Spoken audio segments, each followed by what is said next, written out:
"Hey, do you want me to toss these boxes?" I called out from the back of the closet. "What boxes?" Sophie shouted from the kitchen. "These old ones, covered in dust. If they're mine, just leave them." I reached for one on the top shelf. It was taped up, but not very well. When I tilted it, a small notebook slid out and landed on my foot. I picked it up. Brown leather, worn edges, no title. Just one small, careful name written inside.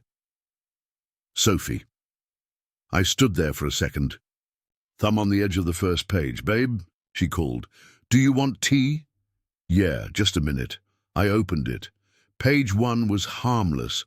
Grocery lists, some scribbles, almost unreadable. I flipped forward. Then I stopped. I can't breathe next to him anymore. I feel like I married a stranger. With a familiar smile, there was no date, just words. I turned the page. His silence speaks more than any of his hugs. I want to scream, but instead I just shut myself off. My chest tightened. I kept reading. "Hey," Sophie peeked in. "You been abducted by sweaters." I turned to face her, notebook still in my hand. She froze. "What's that?" "Your diary."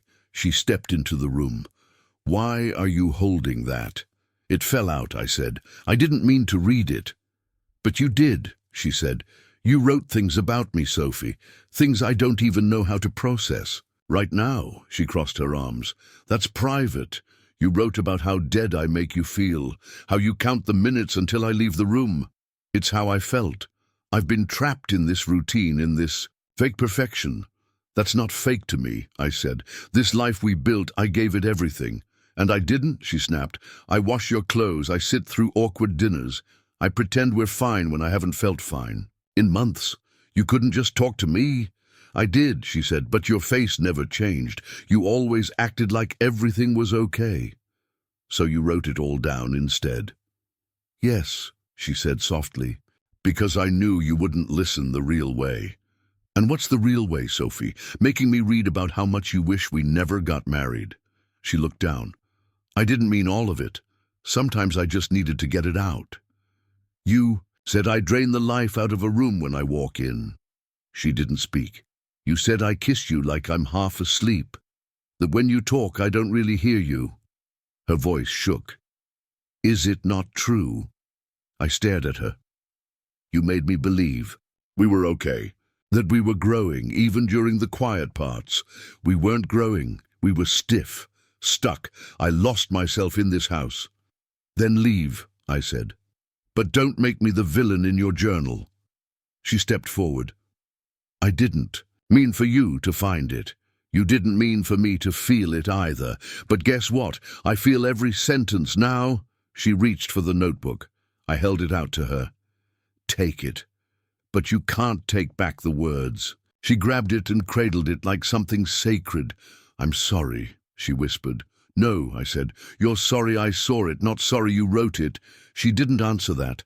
I picked up the boxes. She moved out of the way.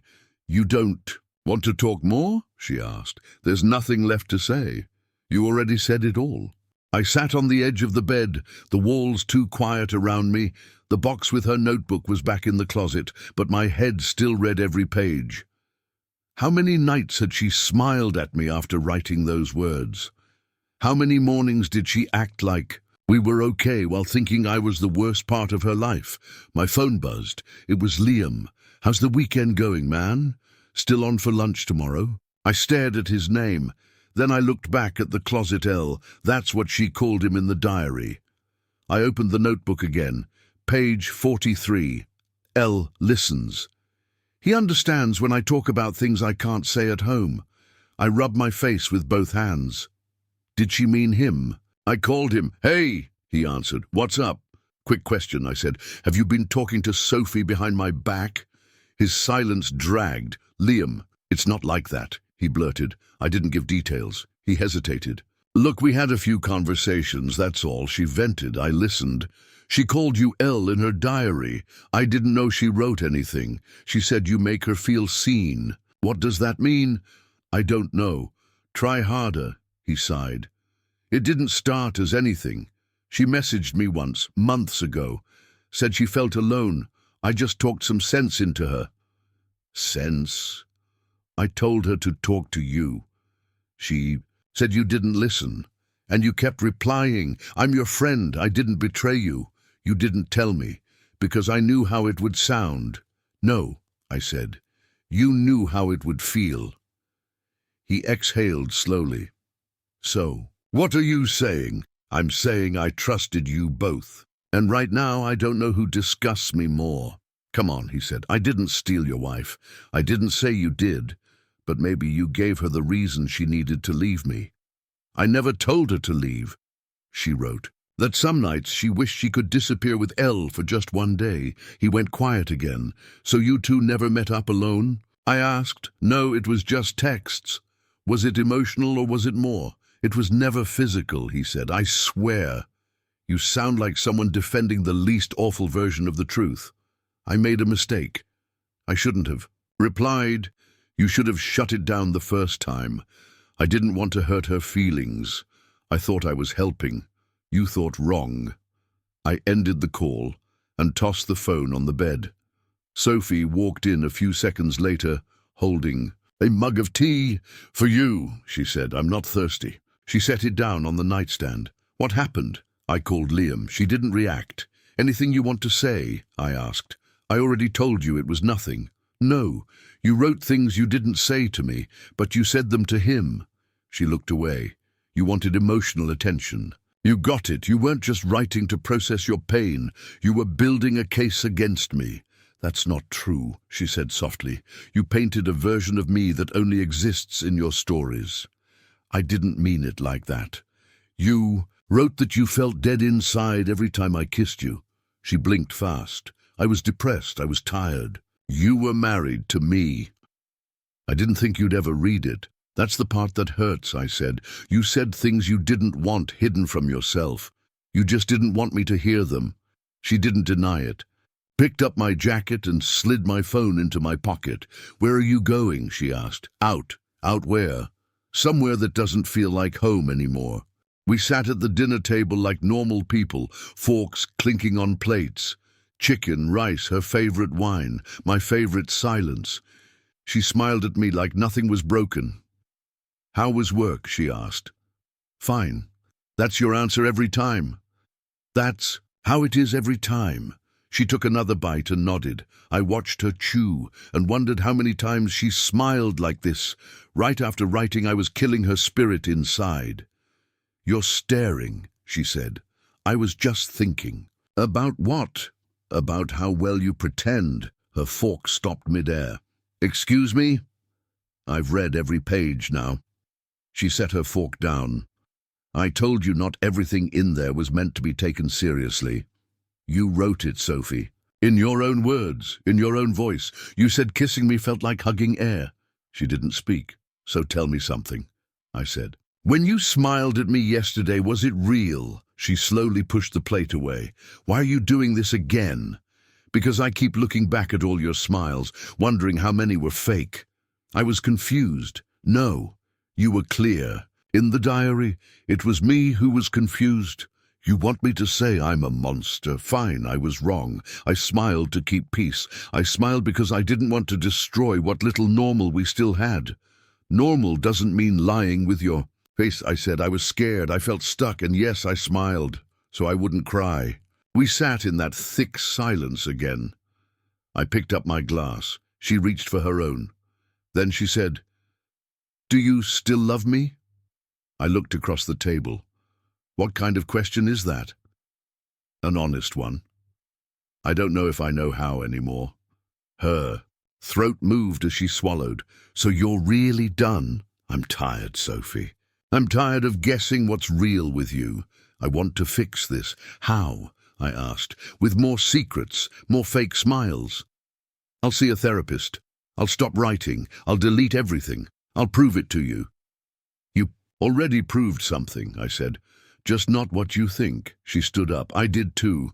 I don't want to break us, she said. You already did. I swear I can try. You've been trying with someone else. That's not true.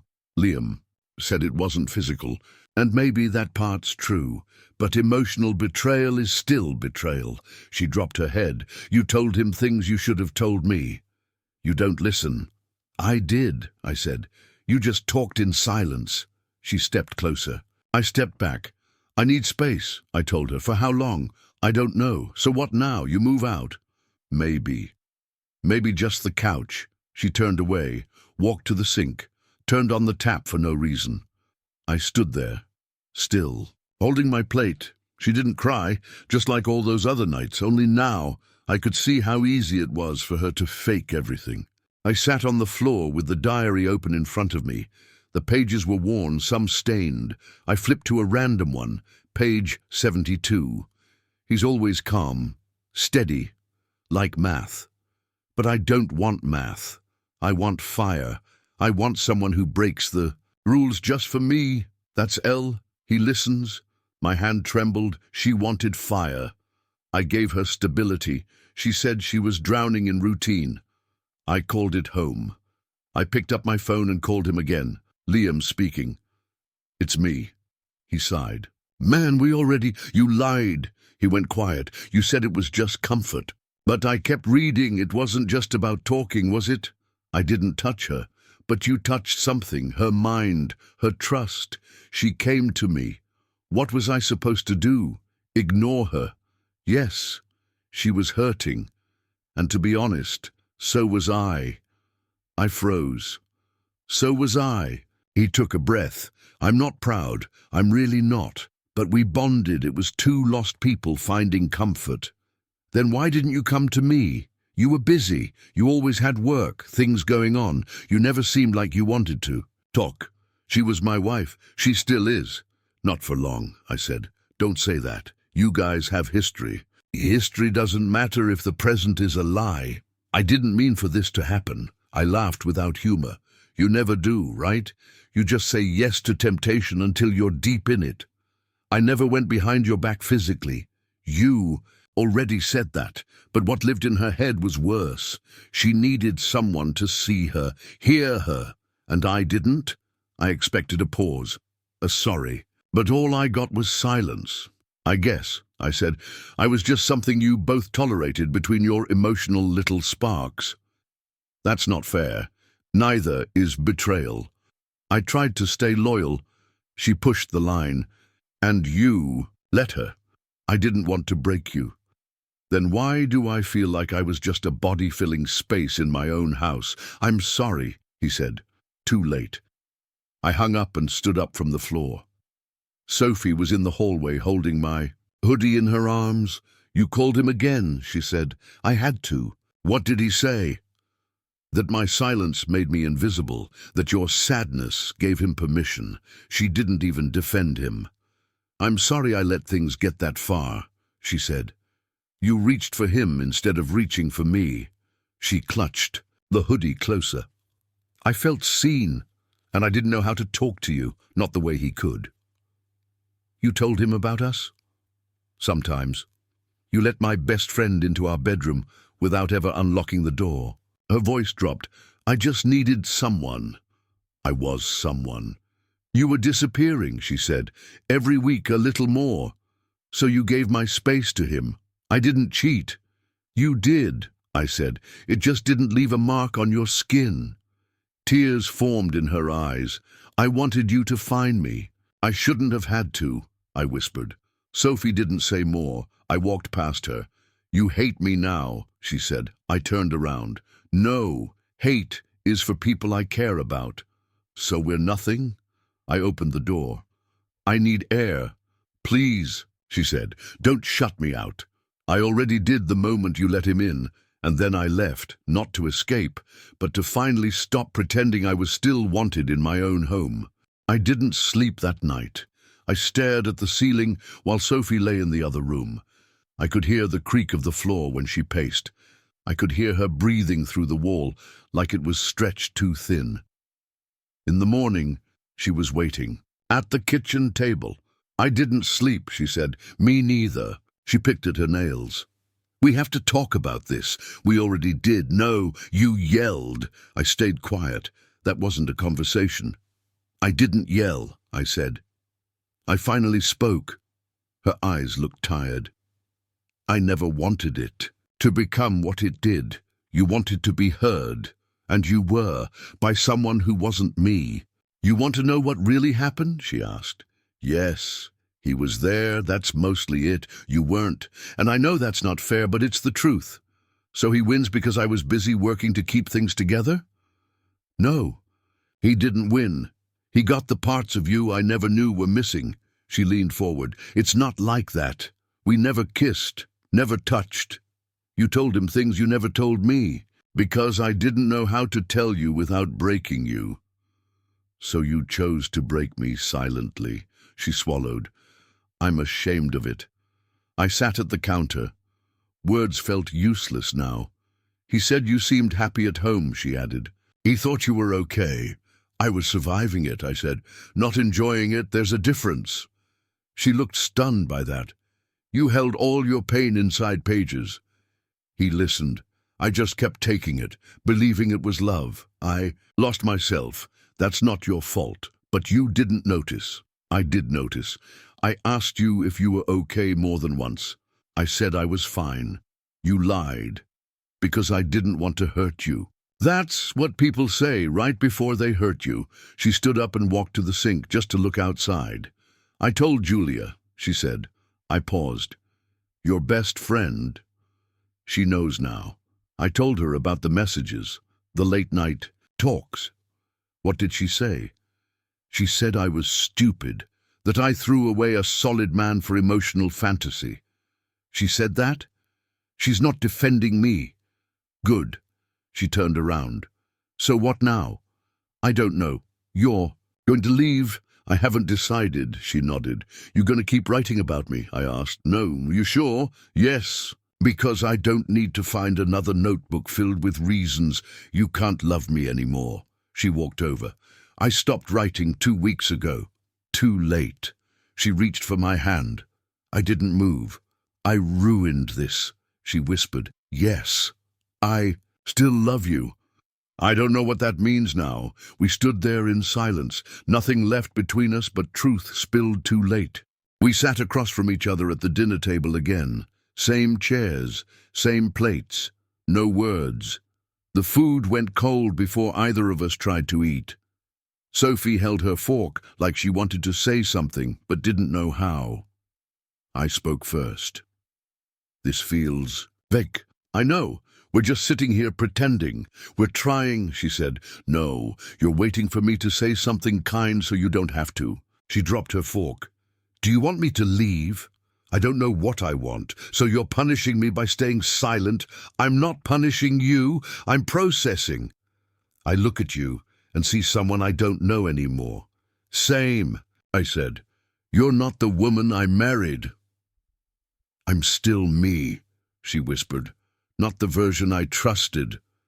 Her eyes went glassy, but she didn't cry. After dinner, she left the dishes and went straight to the bedroom. I stayed at the table. A while. Then I went outside. Just to breathe.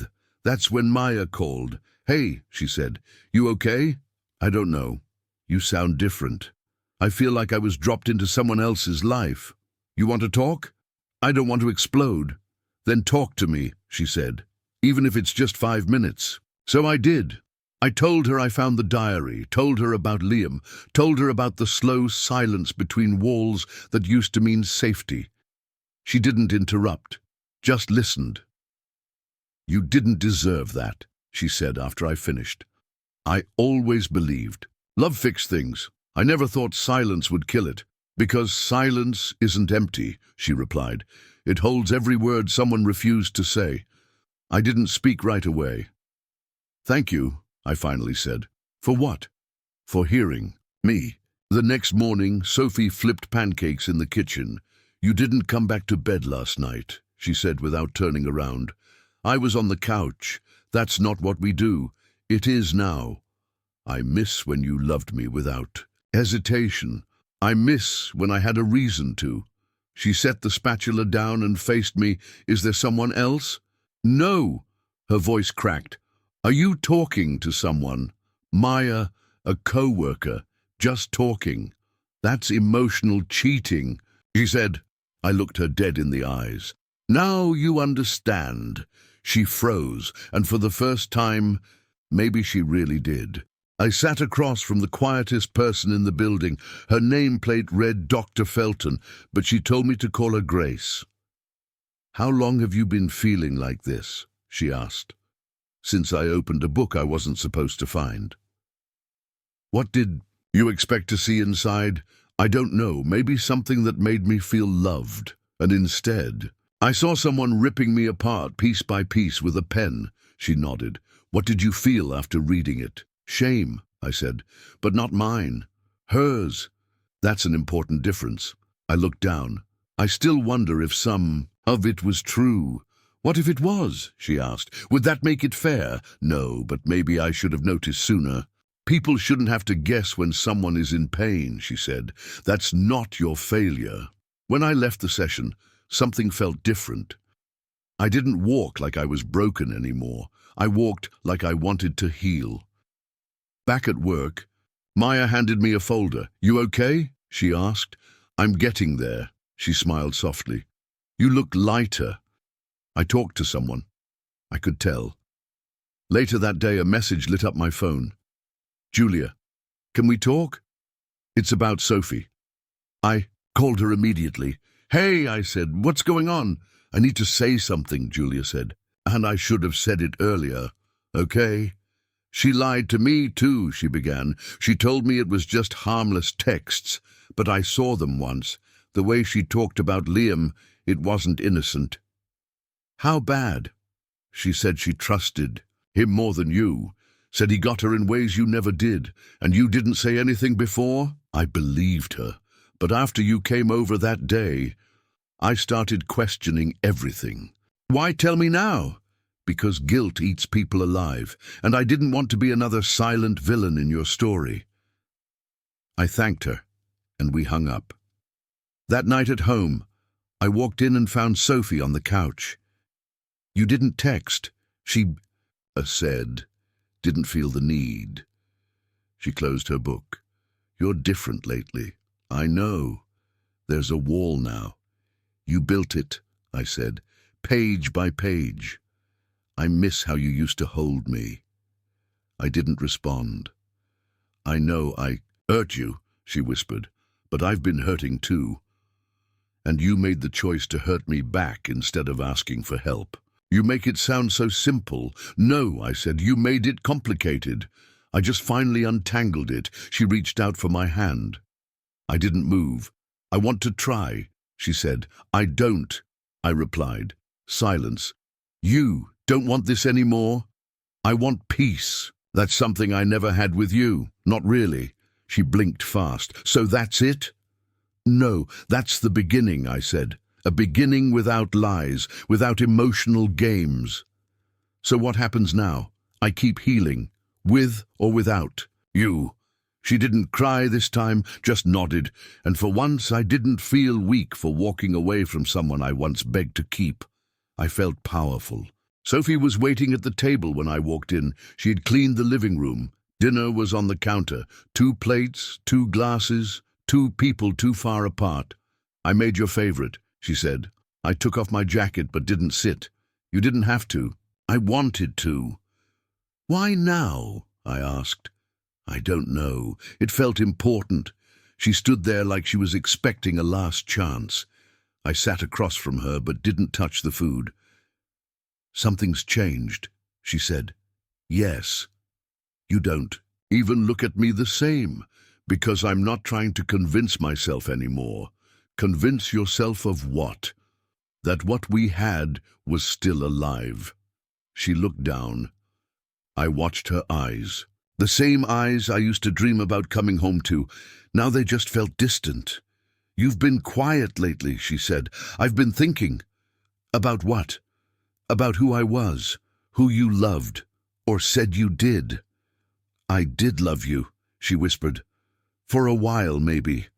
"No, I still do." "You loved the version of me you didn't have to talk to," I said.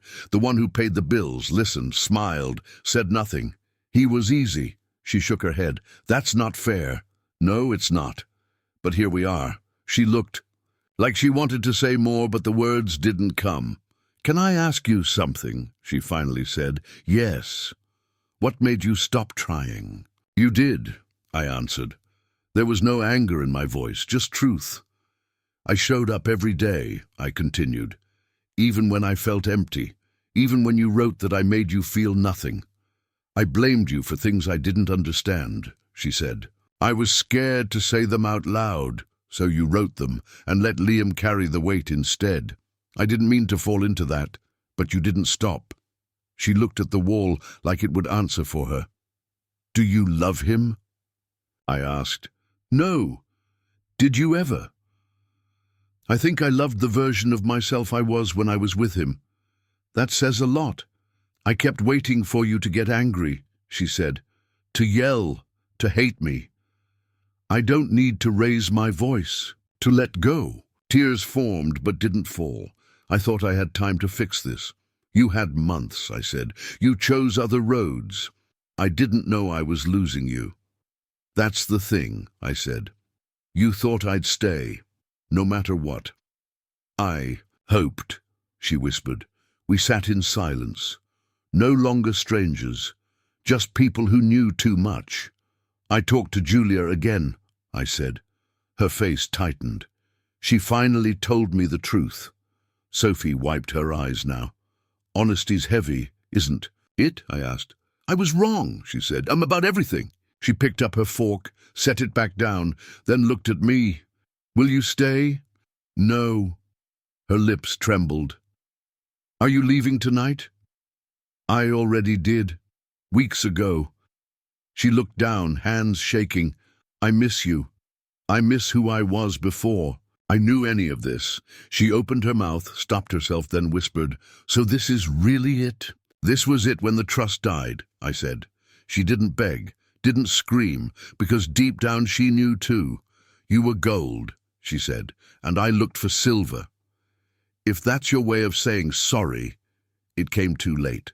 She nodded slowly. I stood up and walked to the door. She didn't follow. She just sat there, staring at the empty space across from her, holding fork and knife like there was still hope on the plate. But there wasn't. There was only silence and the shadow of someone she could have kept if she had just spoken the truth before writing it.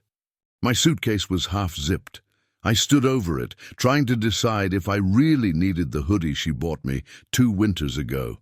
I left it. I didn't want things that had her hands on them. Not anymore. Sophie leaned against the wall in the hallway. She hadn't said anything the whole time I was packing. Now she did. "You really mean it this time?" "I do. You said that before. I meant it then too. But this time, I'm following through."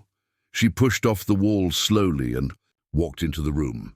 "Where are you going?" "Somewhere honest. Somewhere I can hear myself again. You always make it sound deep," she said. "But what you're really doing is running." "I'm walking," I said. "Away from the mess, not from the truth." "So that's it? I gave this everything. I stayed through things people wouldn't even forgive in movies. I know you did. Then why does it feel like you thought I'd never leave?" She looked at the floor. "Because I was stupid." "No," I replied, "you were selfish, and there's a difference.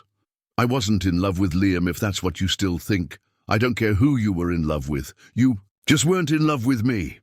She didn't argue. I zipped the suitcase and set it by the front door. She followed me into the living room. "You're not even mad anymore," she whispered behind me. "I've moved past anger. I'm in the part where I protect my peace now." She sat on the armrest of the couch. "Can I ask something?" "Go ahead. Was I that terrible?" "No," I said. "You could have been amazing if honesty mattered to you as much as being seen." "I thought you didn't care about emotions." I turned to look at her. "My emotions were always there. You just weren't looking." I grabbed my keys. "Maya saw them. So did Julia eventually." Her voice cracked. "So there is someone else?" "No," I said. "But there is someone who reminded me what respect sounds like." She took a deep breath. "What if I go to therapy? Work on myself? That's your decision. But you won't be doing it as my wife." She stood. "Please, don't leave." Thinking I never cared. I think you cared in a selfish way. You cared about being loved more than you cared about who was loving you." She flinched at that. I opened the door. She walked up quickly but didn't touch me. "Will I ever see?" "You again?" she asked. I looked her in the eyes. "Maybe, but not like this. What should I do with your stuff? Keep it, burn it, sell it, I don't care." I stepped into the hallway. "I loved you," she said one last time. "I know," I replied. "But the truth is, that version of love doesn't fit me anymore." I walked away without slamming the door, because there was no need for loud endings. Some of the worst heartbreaks come in silence, and her silence lasted far too long. This was how I saved what was left of me, by choosing myself. This morning felt different. I didn't wake up heavy, no lump in my throat, no shame lying beside me in silence, just air, light, space. I opened the window and let the sun warm my face. Peace, real peace. Not pretend, not temporary, but solid, quiet. Peace. I made coffee and sat at the tiny table in the corner of my new apartment. One cup, one chair, no wedding ring clinking against the mug. I pulled out a notebook, no title on the front, just a plain, fresh cover waiting for someone new to write in it. Not her, me. My phone buzzed, vibrated once, stopped. I flipped it over. It was from Sophie. "I hope you're okay. I miss you." I stared at the message. Not because I was thinking about replying, but because I wasn't. I didn't feel anger. I didn't feel sadness. I didn't feel anything at all. I deleted it without reading the rest. I walked to the cafe a few blocks away, the one Sophie never liked because it was too plain. But I liked the plainness. The chipped cups and wobbly tables. They didn't pretend to be perfect. Maya was already there. 2 drinks in, headphones around her neck. "You're early," I said. "You're late," she replied. I sat across from her. "I was busy deleting my past." She nodded. She texted again. Same story. Different day. "You okay?" "Better than I've ever been." "Really?" she asked. "I'm not acting strong anymore, Maya," I said. "I am strong." She smiled. "So, what now?" "I write new pages. I choose new days. And this time, the love I give starts with me." After coffee, I went home. No fear waiting for me at the door. No pain in what I remembered. I sat on the floor, opened the notebook, and turned to page 1. I didn't write about loss. I wrote about survival. I wrote about standing back up, and light, and air, and freedom. Not because someone gave those things to me, but because I reclaimed them. She lost a man who would have walked through fire for her. I found the man who wouldn't set himself on fire to keep someone else warm.